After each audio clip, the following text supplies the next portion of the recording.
Welcome to Not Till Now, a podcast about courage.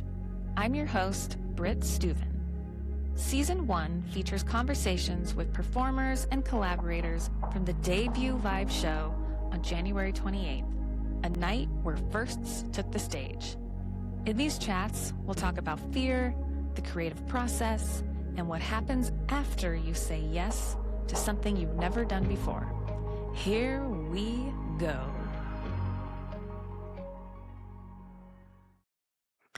Hello and welcome back. I am very excited to introduce you to today's guest, Alicia Alexander. If you were at Not Till Now, Alicia is the one who started the night. Yes, she introduced me, but what she really did was welcome everyone in and set the tone for the entire evening, which was so fitting for her because that is what Alicia does. She doesn't just show up in a room, she shapes it. Alicia is the founder of Everly Consulting, where she has spent over a decade helping brands tell better stories and build real, meaningful connections. She's equal parts strategist and storyteller, and one of those people who just knows how to make ideas resonate. She's a mom of 2, including an 18-year-old who is graduating this month, which is a not till now moment for her.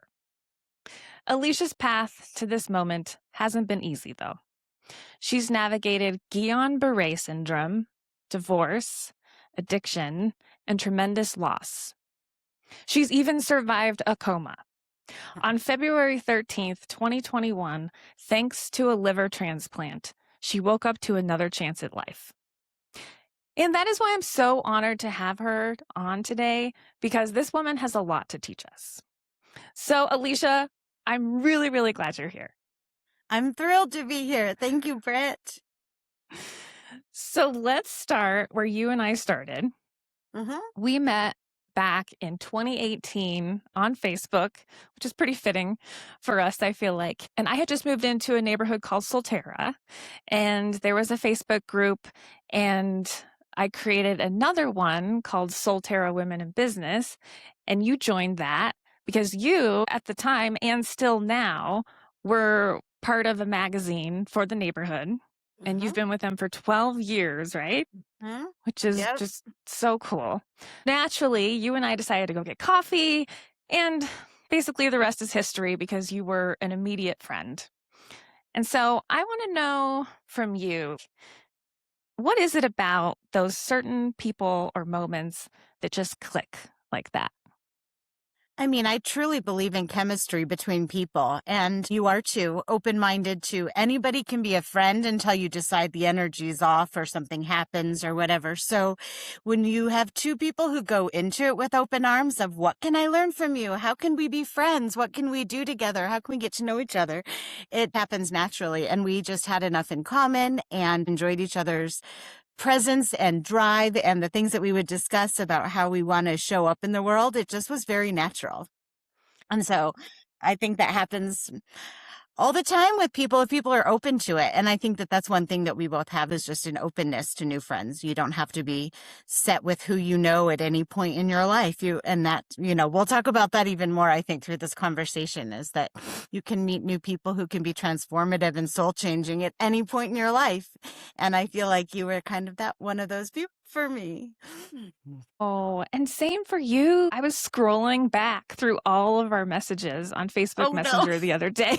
It's so weird that it's all documented, but it's just so cool to see how everything has evolved and how we were totally meant to meet. And I'm definitely one of those people that I'm maybe a little too trusting out the gate sometimes with people. I even made friends with a girl in a bathroom once in Germany. We were like exchanging phone numbers, at the sink. Totally. But I'm so friends with an Uber driver from Florida that I had a couple of years ago. I mean, we really stay in touch. I think that that's fun. And the people who can make friends like that and realize you can just give each other joy in some shape or form, then why not?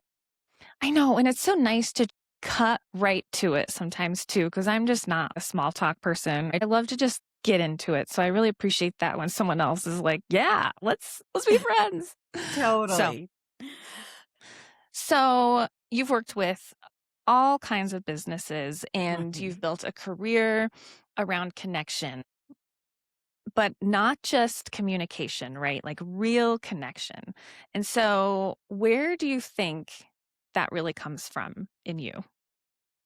Um, I'm wired for relationships and connection. That to me is the most important. So no matter what project I'm working on, you can tell the difference between working for money or working for relationships and what you want to do to help other businesses or other humans succeed.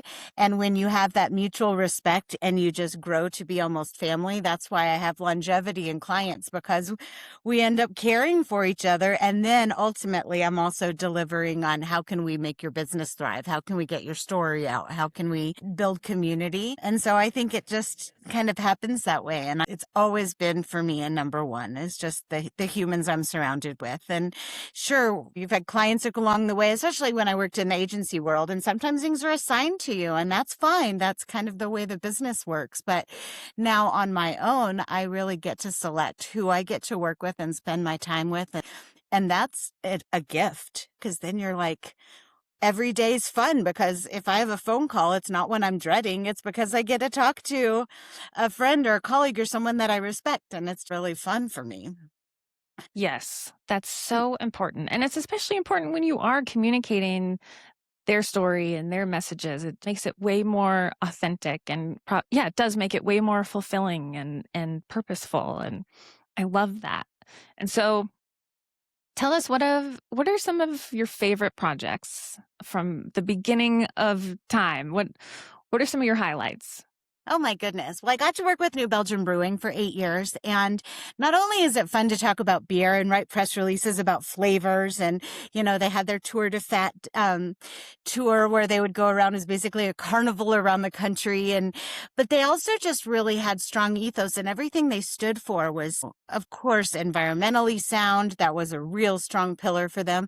But they were fun and quirky, but rooted. And so they were a really great model client. Yes, they were also a flagship name that helped us market to other businesses, but that was never why I loved working with them so much. The name recognition's great, but they are just such a cool employee-owned company. So that was just a joy.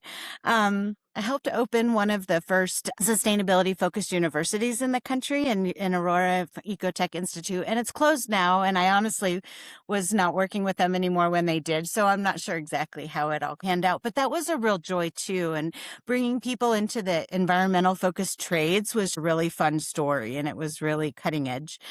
But now I work with a bridal shop who I adore. They're just classy humans who just want to help people feel special on their big day. I work with a dog training company that their passion is dogs. And like when I get to talk about brides and dogs, it's so fun. But I also work with nonprofits and restoration outreach programs. We're just embarking on a capital campaign, and they just bought a new building, but they're based in Aurora in an area that really just people need support. They need the food pantry. They need to learn English. They need to get their GEDs, and to work with an organization that's really doing everything they can to better the lives of the people who live around them is also a pure joy. Those are just a few examples, but I could go on and on about amazing people that I get to work with. I get to work with one of my best friends who now lives in Hawaii, who's an executive coach. If you just say that, there's a lot of them, but she's magical, and she really understands how people are wired, and she's got this toolbox, and she's mentoring Hallie, my daughter, right now too. And to be able to get her words out too, to tell people like, this is what you do when your talent budget's slashed, or this is what you do to instill confidence as a leader. And I get to go into that world too. I've specialized in HR and HR tech for a long time. So I don't know, I just get to tell these really fun stories of people that I really believe in. Oh, I love that. I didn't even know most of that. So that's really cool. Like I've always known that you're bopping around and you're always spinning plates and clients this and clients that. And the New Belgium thing is so cool. And what's one of the craziest ways that you did land a client? Like, was there a funny run-in or or has it just been word of mouth? It's been very organic. I definitely haven't marketed myself that much. Thank goodness. I don't love that part. I love once I get to meet you and I can start asking questions about your business, and then things just start to happen. But I don't know if I have any really great stories, except for if we want to do a call back to the Uber driver. His name is Sean, and he's a motivational speaker for youth in the Fort Lauderdale area. And we just started chatting and we still talk, and he wants me to preview his books and things like that. It's like, yeah, I mean, you can meet people anywhere. You really can. That's crazy. Yeah. It always amazes me that wherever you place yourself, there's always an opportunity. And Yeah. even in certain moments where something doesn't feel like it pans out in that moment, everything is connected. And it's always cool to look back and be like, oh, wait a minute, that thing that I didn't think was worth my time actually totally was. And if I hadn't have gone through that, then I wouldn't have met this person. And Yeah. so Yep. We're so that's really similar cool. that way. I mean, that's how we navigate life. And it's not at all like, what can you do for me? How can you take me to the next level? How can I use your brand to bigger my brand? Like, we don't function like that. A lot of people in this industry do, and that's fine. I mean, that's very business minded, but it really comes from the heart, you know? Yeah. Yeah. There's really no other way. I couldn't function if it wasn't. Right? It just, yeah. If it's inauthentic, then it gets off on the wrong foot anyway. Yeah. And it's draining and it doesn't work. So, Yeah. well, speaking of things that you never know will happen, we got to talk about Not Till Now and how you messaged me one day and said, hey, if you need someone to introduce you, I'm down. And I was like, oh, yeah, okay, that would be good, because I didn't know how I was going to come out that night. There's a lot to unpack with that question, but I want to hear about how the whole night felt. Well, perhaps to my children's dismay, I really like a mic. I just do.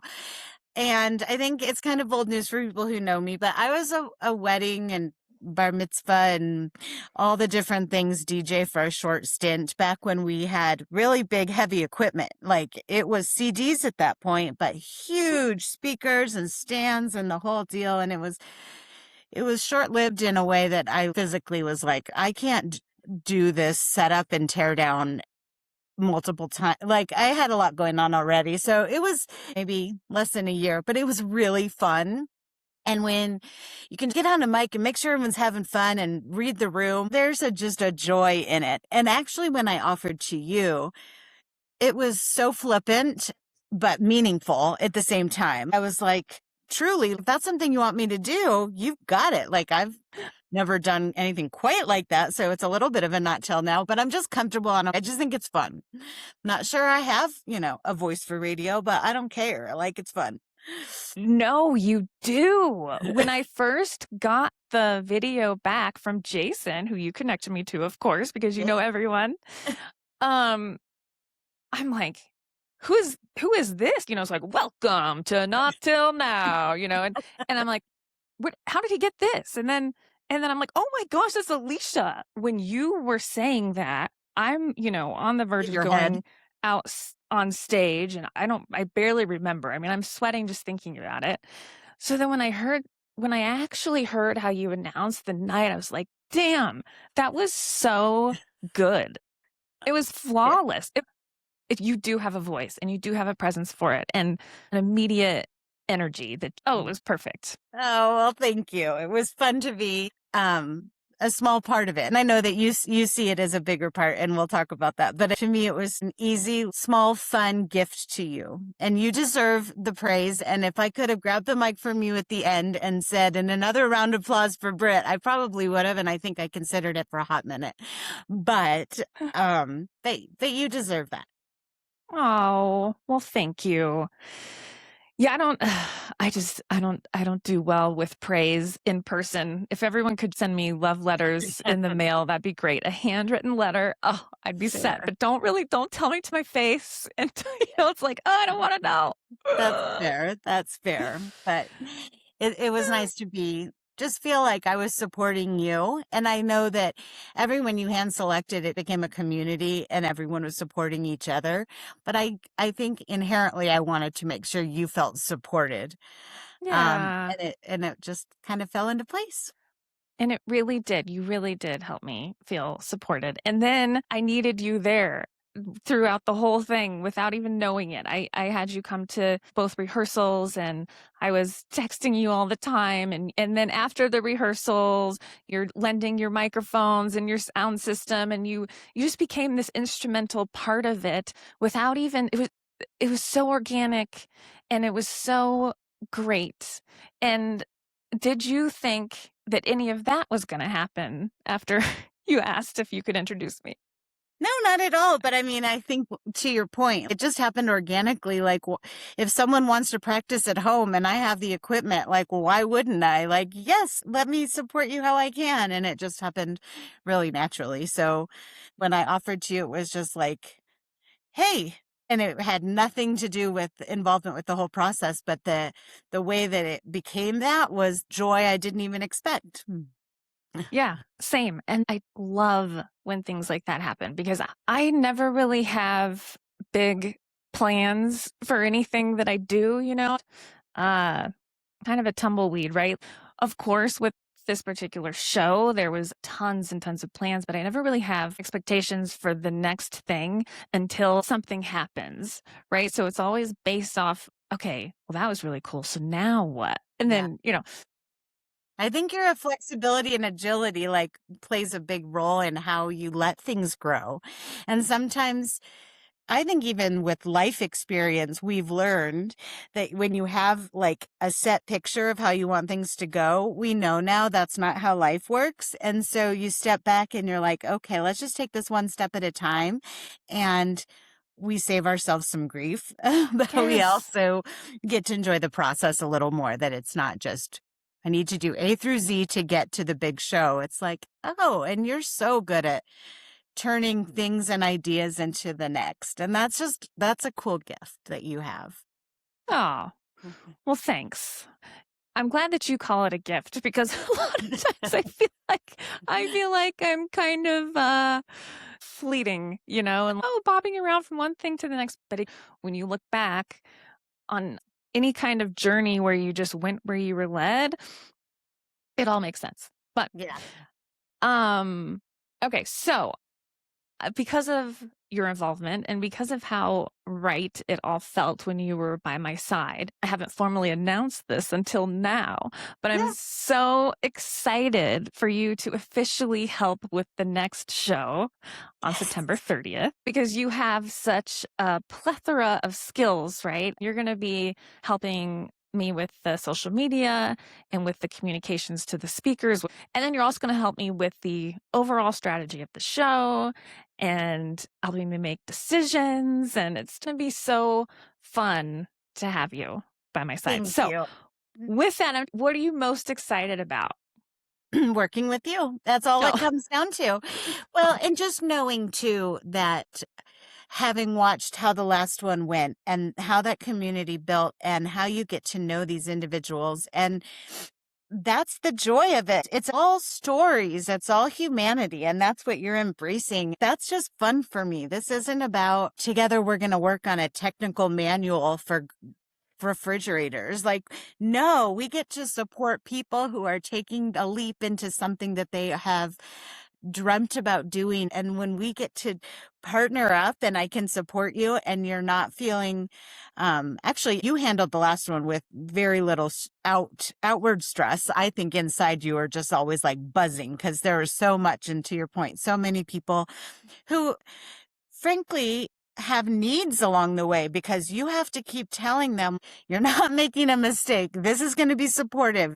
Maybe say this instead of this, or all the little things that you did along the way to make sure people showed up, not like throwing up out of anxiety, like, that calming, but just be like your partner in crime to make sure whatever the stress level could be is a little lower so everybody enjoys the process. yeah, it's going to be really good. Yeah, it's going to be great. Anyway, Yes. I want to shift gears and dig deep and get right to it because you've been through a lot. Your life has taken you through some incredibly intense seasons. Back when I was interviewing Neha Montani, who spoke at Not Till Now about her own journey with Guillain-Barré syndrome, she told me about a woman who came up to her and said, "I've gone through this too." And that woman was you. And so, what were you feeling as Neha spoke? Like, what was your experience with it? So mine was not as severe as hers, but it was still crazy. All of a sudden, I couldn't really walk very well, and my handwriting was really weird, which became a joke between my mom and I because, like, I was a let's practice our handwriting kind of kid. And, like, for me to be writing like a kindergartner, I was like, something is wrong with my body. This is just weird. So, you go to an urgent care and they start to look and they're like, nope, we're sending you to the ER. And they diagnosed me with Guillain-Barré, and I was in the hospital doing IVIG treatments for about 5 days. So even just being in the hospital for 5 days with very young children, it was a little scary, a little weird, but I also felt like I was in very good care, which is the theme of my life. Like medically, I feel like I've been very cared for, and I'm very grateful for it. But I couldn't drive for about 6 months. It affected my job. That's when I ended up leaving an agency that I helped build for 10 years. And it was a transitionary time in so many ways. The illness itself, I don't talk about that much because I've kind of put it behind me. But I mean, I felt like I had sand coursing through my veins, and just walking, and then you're on some meds. And so then I wasn't driving. So, I mean, it was a year of dealing with it. And so listening to her, I loved her perspective absolutely about second chances. We talk about that a lot in my story and of other stories. And I just felt a connection to her. She was just so sweet and so soft spoken. Well, she's strong, but she's also just warm. And so I knew I had to go up and tell her. And even on stage, you can't tell how warm, like you get close to her and she starts touching you, and we hugged, and it was just a moment. And she's just such a beautiful, kind, warm person that felt very natural. I think we could have talked for a really long time, but my daughter was with me and she was able to say to Neha, like, I remembered, it took me back to when my mom went through that. So it was a special connection for sure. Well, I'm glad that you made it to the other side and that you had the support and that you and Neha were able to connect over that. And Yeah, she's wonderful. Just absolutely. another person that you meet for the first time and you feel like you've known them forever. Yeah, absolutely.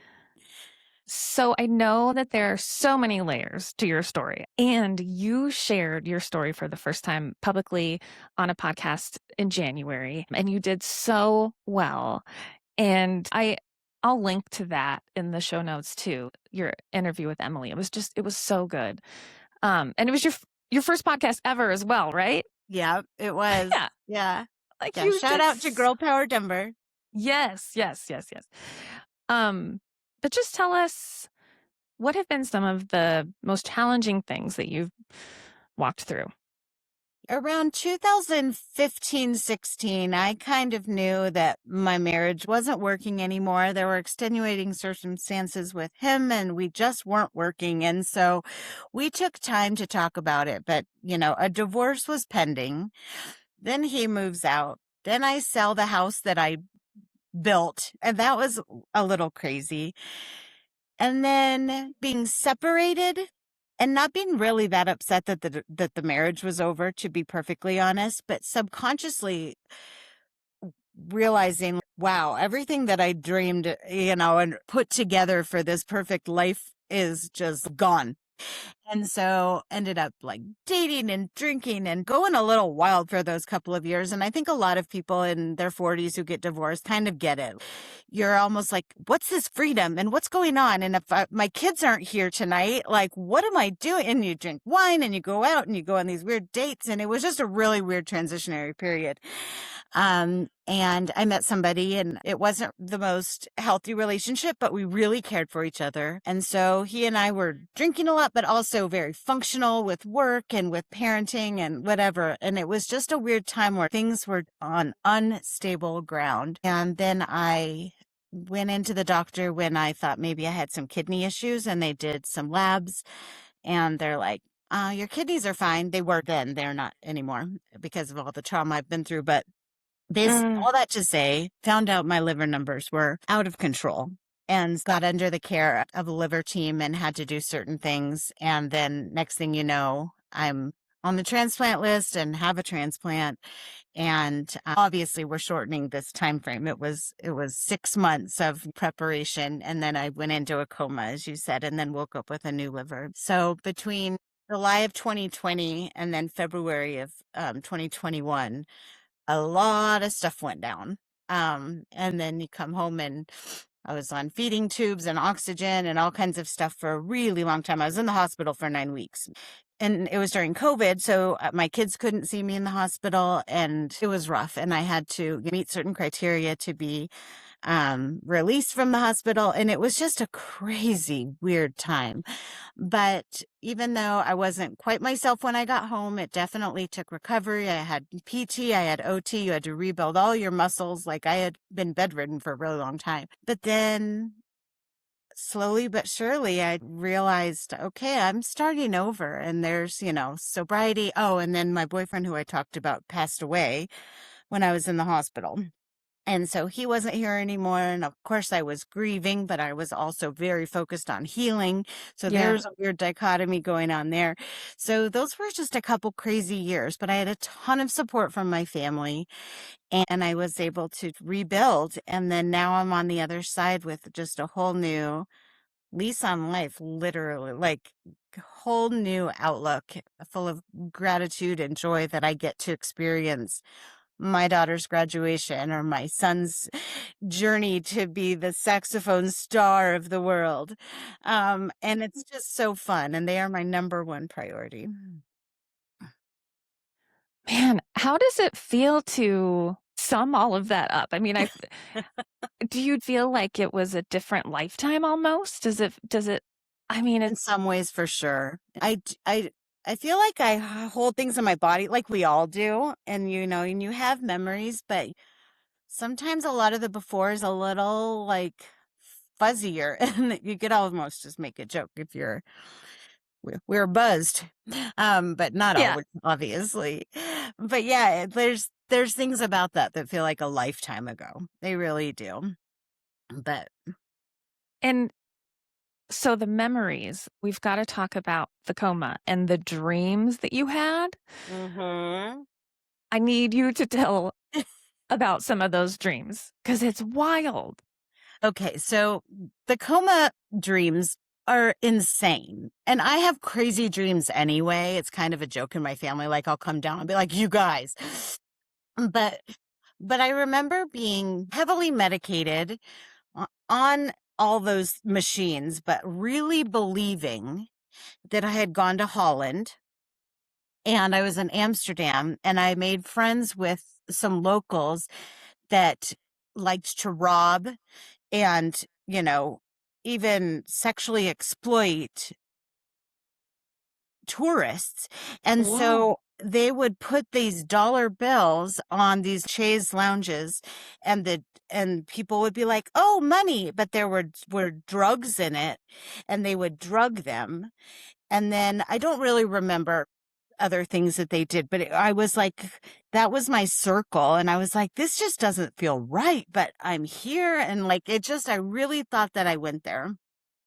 And we lived in this apartment, and I knew that there was a landlord, kind of powerful CEO, oligarch, something crazy guy who was in charge of everything that happened and was truly in charge of weird things that were going on. And I remember hearing glass break, and a nurse had jumped out the window, and I was freaking out about that. And then I would go on these roller coasters that were like rickety, like metal things that would go through, and I'd be able to look into like churches and schools and different things, but I had to like lay there kind of flat. And And I mean, that was all of it, but I thought it was so real. And when I woke up, said to my doctor, because, okay, one other kind of crazy story was they were going to sexually assault a friend of mine, but it was her birthday. So I'm like, no, take me. So I really thought that happened. And her birthday Whoa. was mid-February. So my brain knew it was really going to be her birthday. And so I was like, well, I need to talk to my doctor about this because there were some really crazy things that happened in Holland. And all that I remember her saying, of course, the dialogue could have been completely different. But she was like, honey, it's COVID. We didn't go to Holland. Like, that's the one reason why, like travel's just not happening right now. And I remember, Oh, yeah, and I had dreams about her too, that she was involved with horses. And I remember knowing drama between the different nurses. And I remember one I thought dropped a battery and she got battery acid on her hands and she was pregnant and everyone was having to shower her. Like, I thought all that stuff happened. I really, really wow. did. Yeah. And none of it Oh did. my gosh. And then, yeah, so you wake up, you're told that none of this happened. And then what? How did you feel that whole day? What was going through your mind? Well, first the first thing I remember is seeing my mom, but she was green and she had braids. So Oh, yeah, that's right. I'm not sure why, but I just remember her saying, honey, you did a good job, which is so on par for not just moms in general, but my mom especially. She knows I like to be like graded on how I've done, and I want to hear that I've done a good job. And so she wanted to tell me that I did a good job basically living. Oh, And so, and then the only other thing I remember right around there was, they would come in and try to do some PT. I remember thinking that was so hard. I mean, standing up was not easy. And also I remember being on the feeding tube and thinking when that depletes, then I'm going to be done. And I feel like they even kind of played along like, sure, you just wait for that. But I didn't realize it wasn't like that was going to be done. It was like that for another 3 months. You know what I mean? So I remember just thinking if I can just get through this one, because it's not fun to be on a feeding tube. So and especially when you get home, let me tell you, if anyone has to do that at home, I have deep empathy for you because you have to make sure you clear the clogs because if things happen, it like turns into cement on your blanket. Like it's just a oh. yucky process. And I just remember always wanting that to be done. Mm-hmm. But as far as processing what just happened to me, I wasn't in the right mind space yet. I was still just deeply in recovery and highly medicated and Right. trying to get back to normalcy. And it took a while. My gosh. So when you look back at all of these experiences, what do you think they gave you that you wouldn't have gotten any other way?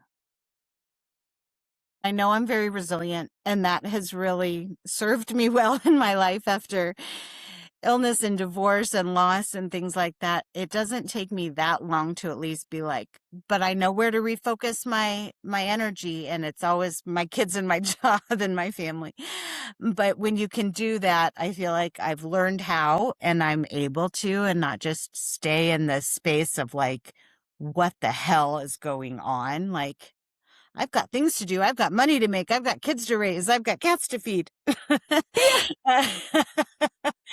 um, so I don't know. So resilience for sure. But then I do live in gratitude. I always know about the people who didn't make it. I've got Mm-hmm. friends who didn't make it. I've got, so many reasons why to just each day be like, I get to do what I love and I get to be around the people that I love. And that is really all it takes, And we live in a very expensive economy, and I'm a single mom, and I feel like all the money goes out the door. So, I mean, we're not traveling as much as I want, and that's probably the one thing really that I wish we could do a little bit more of. But then I'll even talk to my kids and I'll be like, but you guys, we love where we live. We have a roof overhead. We've got food on the table. We're happy. We get along. We've got transportation. We've got all the things we really need. And And we all agree, like, we are lucky to be where we are. There's a lot of misfortune and unhappiness in the world, and we live in a pretty safe bubble, and we're grateful for it. And I really do try to exude that gratitude. And I had a client where the message was gratitude. It was a company that focused on like workplace gift certificates, but you take that down a level and you talk about workplace gratitude and and how you can foster, an attitude of gratitude anywhere, whether it's in your family or your workplace or your community. And if you can do that and really like feed into it, it's very fulfilling and it brings a lot of peace. Yeah, and it brings perspective because there's always something to be grateful for. And I can see how grateful you are for everything that you do and every interaction you have and anything that you ever share with me or post or even your playlists. I mean, everything that you do has so much intention. You can just feel it. It's awesome. It's been really cool to see you take this whole journey. And now I'm super curious about the sobriety thing because, as you know, I'm a little over 2 years into my own journey with that. And I go through so many phases, and I'm in one right now where I'm like, oh, I want that glass of wine that person is having on that show right now. I want one so bad. I just want to numb out. Do you resonate with that at all? Or what is it like for you these days? Well, with alcohol, there was a switch. Like it was, before I got really sick, but knew that I was on a journey, that was, the prerequisite for me to even be under care. And it switched, and I really have no interest in alcohol whatsoever. That to say, I was at a Mae Martin show the other night and I could smell the alcohol around me and stuff. And I was like, I'm not disgusted, but I'm not enamored. I'm just kind of noticing. And so you become a little sensitive to that. But I am totally fine being around other people who are imbibing, but I don't really socialize that way. Like I don't go to bars anymore. I mean, I would, but that's not why would I, unless I'm going with girlfriends or something. The temptation's not even there. It just comes up sometimes when it's like, well, this is totally when I'd have a glass of wine. Like if it's been a long day or I want to celebrate or you've got a half an hour to kill before a show, like that's when you have a cocktail.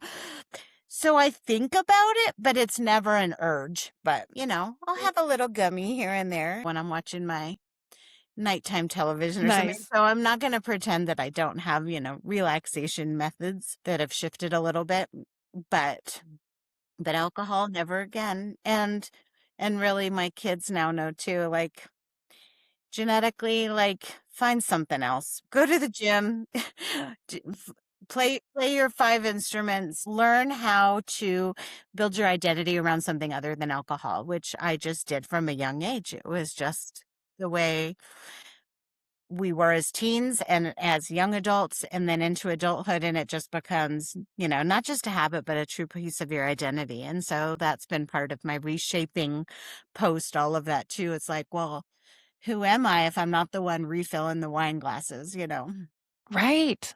Mm-hmm. So remind me how long it's been for you then? It'll be 6 years this summer. Okay. Yeah, 6 years. That's incredible. Yeah, I think I'll get the craving, but the thing that always helps me is to be like, okay, it sounds nice, but it doesn't sound nice enough because of all the things that come with it. And it's definitely been a gift for me not to. It's just been really interesting lately. And it's good to sit with that and be like, why am I wanting to run away from this moment? And why am I wanting to alter this? The realness and the rawness of the real life moments that we sit in sometimes are just, it's too much sometimes, Yeah. But then to not run from that and to move through that, it's so important because anyway, that's a whole other topic, but Totally. No, but I completely understand. And it's a fair question. Like this was who you were in so many ways. Like I just was social parties, this, that, everybody. And then at home, I thought I wasn't hurting anybody. I was just drinking wine, it was just part of living. Yeah. And so, yeah, you just take that out. You do have to figure out what prompted all of that anyway. And like to your point, we could talk about like, was it, this or this or this? And then genetics played a role. Like, I can't deny it. Like, we know people who will drink their entire lives and they don't end up, on a transplant list. Some people genetically can handle it. Doesn't mean emotionally they're healthy or anything, but there are people that can. And then there are just some people that can't. Right. Just shouldn't be part of your body chemistry. Yeah. Yeah. Yeah. Oh, yeah. Anyway, let's shift because there's so much that we could talk about, but I'm dying to know. So Hallie, she's graduating. How is that feeling for you? What is this transition like as a mom and a person right now? Well, it's really fun because right now, literally, my daughter and my aunt are out getting more stuff because we're having a party next week. And my aunt loves to shop, but she's also been really sweet, being like, I want to do this for you. I want to support you and help you. You've done such a good job with these kids, and I want to be as supportive as possible. So she came up and she's got her car full of stuff, and we're inventorying planters and trellises and where the flowers are going to go and all the things. And they're literally doing it right now, which is fun timing. We got some new furniture for the back.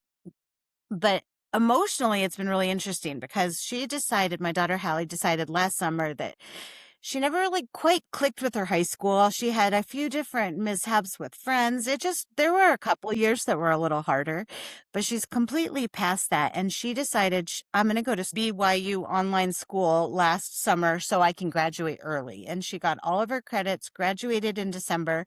So we had a family celebration, but then she is walking with her class next weekend at Red Rocks and having the big party the next day. And you know more than anybody, when you get the RSVPs in of your family friends and the people who nannied her and the people who watched her grow up and the family that hasn't seen each other in a while, and like bringing all those people together and celebrating that she graduated early. She's already finished her first 2 college classes. She already brought college credits from Warren Tech, where she did the business program, and she's just on fire. I took her to a client meeting with me the other day because they want to do more TikTok, and she wowed them. And they're like, we want to put you in 10 different positions. And she's working over at D1, the new gym, and she's not just working the front desk, which she is, and that's what they needed, but she's also doing social media. And she's like, I want to learn about sales, and I want to learn about marketing, and I want to learn about finance, and I want to learn about operations. And she's just like hungry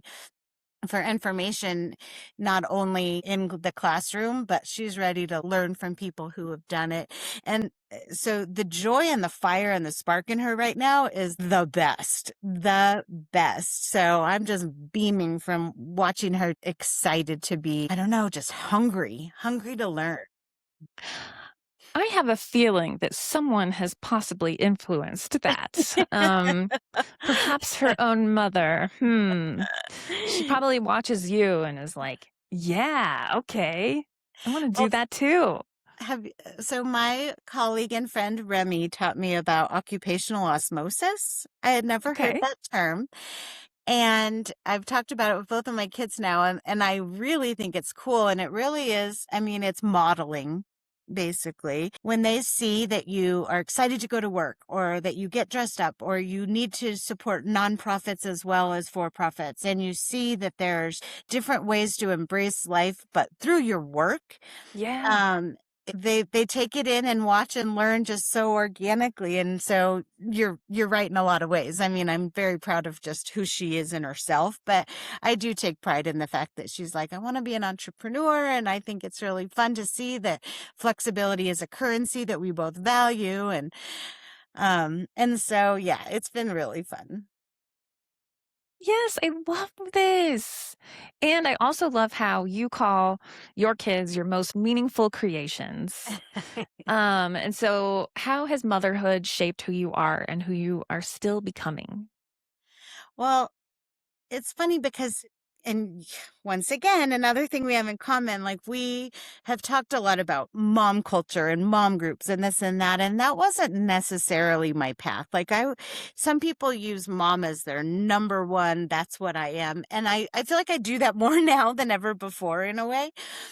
But that was never my full identity. But at the same time, when I look at what's important to me daily, it's like, well, duh. So maybe I just took it for granted. Like, of course, you are my number one priority. I need to make sure everything's good. Not only are you fed, bathed, and, have a good place to sleep, but I care about feeding into you and caring for you and listening to you and having open dialogue. And people go through these different phases of motherhood with different children, different experiences, different genders. In my case, 3.5 years apart is enough to have an interesting gap.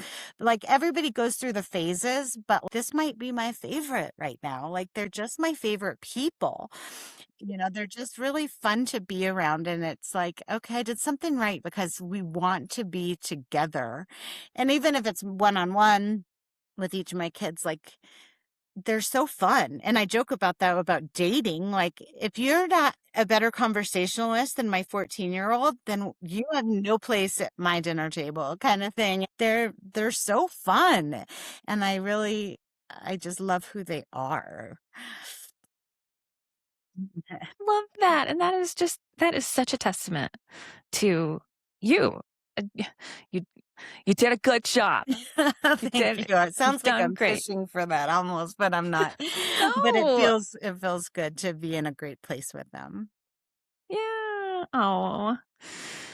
So, and then you've been part of the Not Till Now writing group for quite a long time now, and you have shared a number of very personal stories with us and things that at one time you were definitely hesitant to do. And we were sitting there getting coffee that day and you're like, I have things I want to share, but I don't really know how. And, I need to just talk about it. So it's been really cool to watch you start to let some of those things out. And so how has it felt to see your words outside of you and to be able to share them with a group of women that are safe? It's the safety zone of it that makes it so much more fun, not just fun, but cathartic.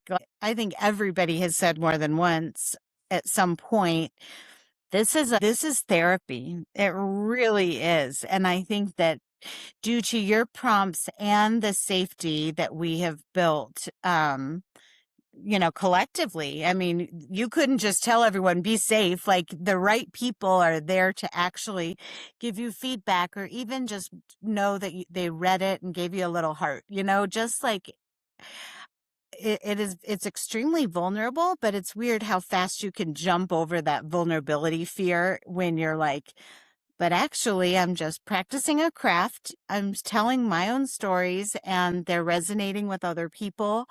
And if they're not, that's okay. I'm building my own collection of writings and I like having an assignment. That's kind of who I am. And so you're almost sometimes too kind because you were like, when you feel right. And I'm like, okay, but tell me to do it by Tuesday. I really need to. And you're cute at reminding me as well.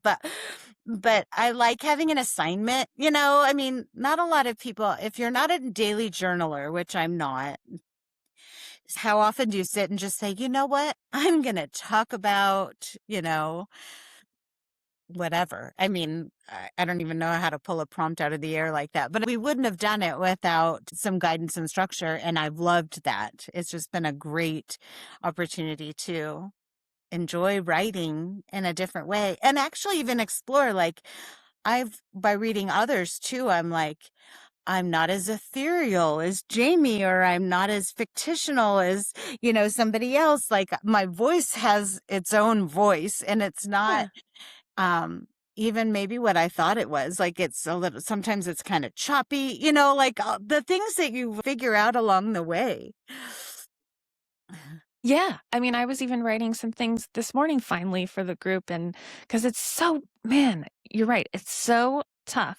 If you don't know what you're going to say, that's the biggest barrier. But then if you do know what to say, the next barrier is just sitting down and doing it.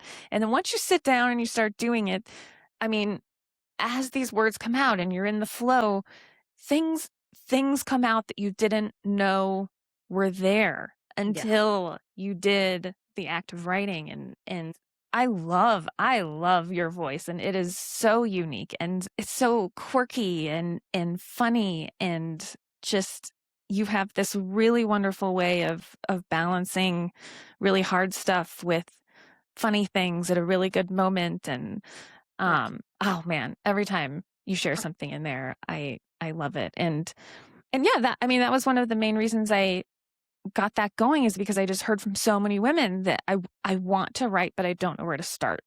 And sometimes just being given a prompt then helps you decipher, I don't want to write about that. I actually want to write about this other thing. But you would not have having even the thought. permission to, but then all of a sudden you're like, oh, but now that's what I want to do. And that's just as fun. Yeah, it's been really cool. Yeah, so speaking of the funny parts of you, because we've gone pretty deep today, I loved what you wrote in your writing group bio. You said, outside of work, I have a soft spot for yacht rock, true crime, and a well-timed pun. I live for clever banter, thoughtful gestures, and an unforgettable playlist. At home, I'm happily outnumbered by my 2 cats, Estelle and Colette, who run the show. Like that. See, it's just everything you write it's like a string of gold. It's like and it's shining and it's beautiful. I just want to go back. Like, I know you were a DJ for a hot minute and you're super into making playlists, but what exactly is it about music for you? And why yacht rock? What is it? Why? Oh my gosh. When I look back, I've always wanted to do soundtracks for movies. Like, I love matching music with moods. I just feel like it's an art form that I can actually achieve, and there's something to that. There's an accessibility to a playlist to me that it's like, I don't have to go buy supplies. I don't have to make anyone happy with it. And then just even enjoy just like picking a theme and building it, like that's just fun for me. And then playing with it and taking things out and adding things and then sending them to the handpicked people who I think are going to enjoy it. And it's like a little gift that didn't cost me a dime, but shows heart. There's so many things about that I just love. If I want to just turn off the TV and turn out the world and put on my headphones and listen to, the other night I put together techno. Now they call it EDM, but we called it techno. Oh yeah. Like techno beats, and then you've got your 90s jams like rap and but yacht rock. It's like vacation wherever you want to be. Like, if you close your eyes, I love being on a boat. So, let's call it, a fact that I picture myself on a boat listening to Sailing by Christopher Cross, or I keep forgetting by Michael McDonald, or the, Doobie Brothers, obviously. Like,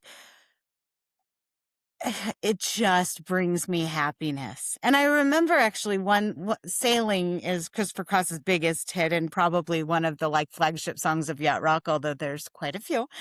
Yeah. I remember driving up to mountains with my friend Anne, who passed away. And I remember listening to Sailing with the windows down, and we were driving up to Glen Haven outside of Estes Park and looking at the stars. And there's just something about that soundtrack of that kind of music that's like, you can kind of belt it and feel it, but it's not what you're normally listening to as teenagers. But then it just transcends my whole life. I just want to listen to those smooth 70s sounds.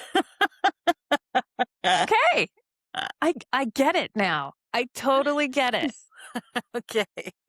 Oh man, yeah. Now I want to listen to it. Do you have I'm sure you have a go-to yacht rock playlist.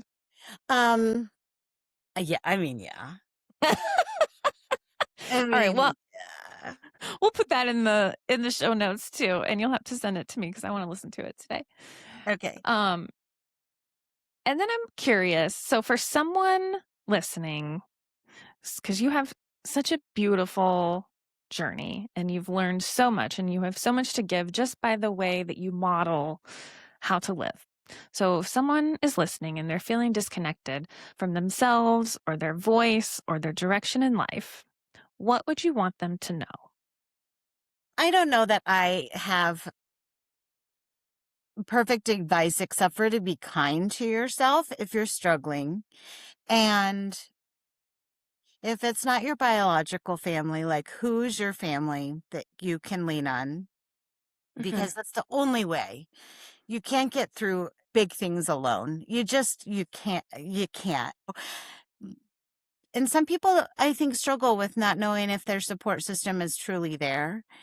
And I think that if you're part of somebody else's support system, at least making sure that that's known in some way or shape or form. So it's like I'm kind of toggling from the person in it to the people who can support. Like, I think that there just needs to be a little more dialogue around, like, hey, I hope everything's great, but if it's not, I'm a phone call away. We talk about community a lot, but there's just those different levels of community. And so there's some people that are a few steps out that, maybe don't need to be let into that window, but, find who your inner circle is, whether it's a friend or a sister or your mom, like whoever it is that can just love you through it.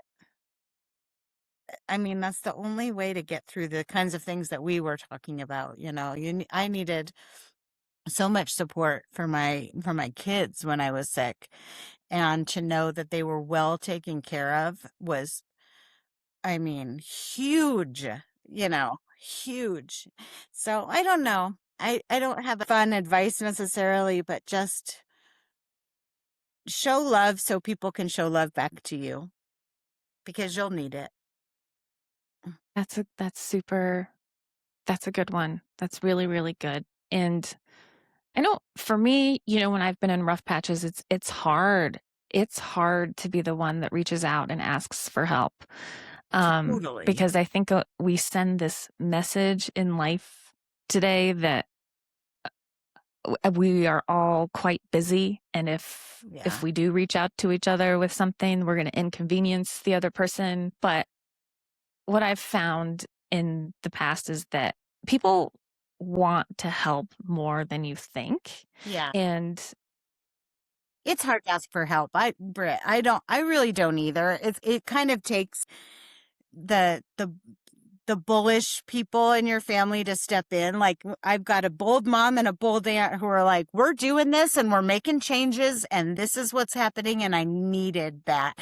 And so even if it's, you almost need to set yourself up for future challenges by building that now of like, except for when I literally was like, I need your help physically, like call the ambulance kind of situation. I don't think it's very comfortable to ask for help either. We're just strong. I can get through this. I can do it kind of people. But sometimes you do need that extra help, and maybe just kind of set yourself up for success later by just knowing, you know what?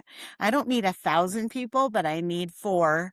And I need to just make sure that whatever is necessary at that point, that they've got my back.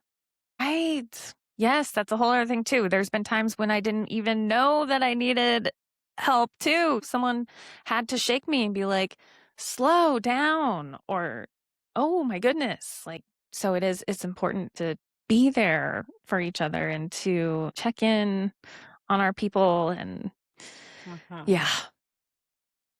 Well, this has been so wonderful. I've really been looking forward to this. I just adore you, and I cannot wait for the next show and to work with you on it. And yeah, this has been great. I'm grateful for you, and thank you for having me, and just thank you for your friendship. And you have pushed and driven me in all the right ways when it comes to writing and processing and sharing, and I appreciate it very, very much.